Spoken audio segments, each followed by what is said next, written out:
In recent days, Donald Trump once again found himself the center of global attention, but not for anything flattering. The scene: the Oval Office, where he met with Canadian Prime Minister Marc Caney to hash out escalating trade tensions, especially around auto, steel, and aluminum tariffs. According to Reuters, Carney described their conversation as a meeting of minds, and both sides committed to tasking their officials with negotiating possible sectoral agreements in energy and autos. Yet despite this diplomatic language, the meeting was marked more by escalation and awkward exchanges than real breakthroughs. Before long, the session turned into a spectacle, notably when Trump floated provocative ideas and shifted from policy to provocation, prompting public pushback and a rare moment of restraint from the Canadian leader. Canadians are refusing to go to the U.S. The numbers are down like 23% in the first 7 months of the year. What do you say to Canadians that don't want to go to the U.S. now because of your 51st state talk, because of the trade war, the tariffs? Yeah, well, I understand that. Look, I understand that, and Americans don't want to buy cars that are made in Canada, you know. I mean, we have the same conflict. So there isn't, it's something that will get worked out. There's still great love between the two countries, but, you know, American people want product here. They want to make it here. Detroit was emptied out and moved to Canada, moved to Mexico, moved to other places, not just Canada. And now they're all moving back, you know, they're moving back. We have, right now, I was just telling Mark, we have 17 trillion, but it's really much higher. That was as of a couple of months ago. Yeah. We have over $17 trillion being invested now in the United States. One flashpoint stemmed from Trump's repeated rhetoric. Over the past months, the president has not been shy about leveling broad-scale tariffs on Canadian imports and even caustic jabs about Canada becoming the 51st U.S. state, comments that drew immediate rebuttal. During the Oval Office meeting, Carney forcefully rejected that possibility, stating plainly, "Canada is not for sale." In another moment, Trump asserted that natural conflict exists between the U.S. and Canada. Carney responded that it would be more accurate to characterize their relationship as competitive in certain areas rather than hostile. Carney said that Canada is actually one of America's top clients and that his nation is still closely linked to American industry when Trump was questioned about Canada being a significant U.S. export customer. Trump's story was undermined in real time by that factual correction.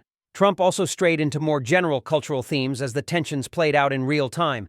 He attacked transgender issues, according to reports in The Advocate. Carney's child identifies as non-binary, thus his views were given more weight. While Carney maintained his composure and did not publicly respond in kind, the divergence in tone was striking. Taken as a whole, the meeting was both theater and policy negotiation in one cramped room, a White House press event that revealed more about Trump's posture than about any concrete trade agreement.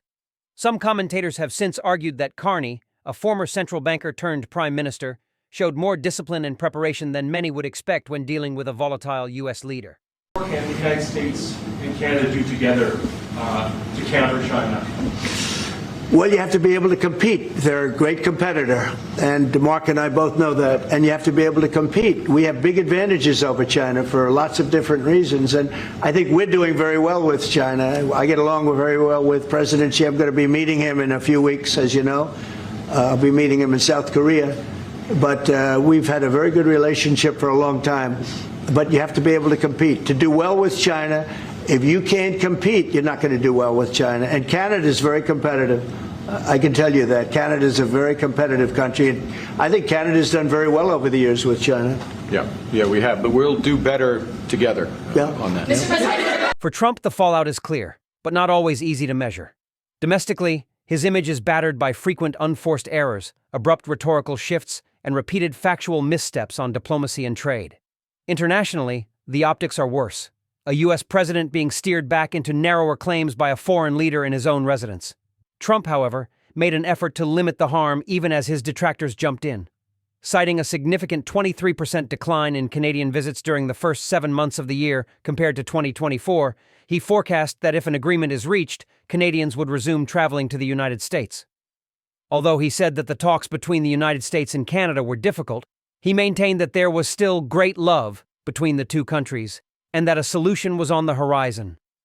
Analysts are still dubious, though, that Trump's actions and his frequent forays into controversial concepts have increased American power. Instead, they contend that it made it weaker. A fair account of this meeting must also address subtleties. The idea that Trump was humiliated or essentially silenced is exaggerated in a number of social media statements and opinion pieces. Independent confirmation that he was diplomatically routed is lacking, and indeed post-meeting statements characterized the session as productive, even if no new deal was struck. The fact remains, Carney did push back publicly and corrected Trump's statements, something few foreign leaders have done in recent months. He took the opportunity to underscore Canada's significance in trade and signaled he would not tolerate rhetorical posturing disguised as diplomacy. Disabling Iran as a force of terror, and now, and I'm running out of time, but this is in many respects the most important. The merger of Canada and the United States. That wasn't where I was going. Sports, basic things. We're not going to take your child away and change the sex of your child. We're not going to do things like that. What they're doing to the country is so incredible, and they got away with it with all their woke crap, and now it's stopped. Democrats wanting to meet. I never even heard their names before, and they're claiming to be leaders. The Democrats have no leader. They remind me of Somalia, okay? You know? And I met the president of Somalia. I told him about the problem he's got. I said, you have somebody from Somalia who's telling us how to run our country. She's from Somalia. He said, would you like to take her back? He said, no, I don't want her. Okay, you know who I'm talking about? When you listen to the transcript, the pattern emerges. Trump repeatedly leans into grandstanding, sometimes at the expense of factual accuracy, while Carney listens, answers precisely, and frames the debate on his terms.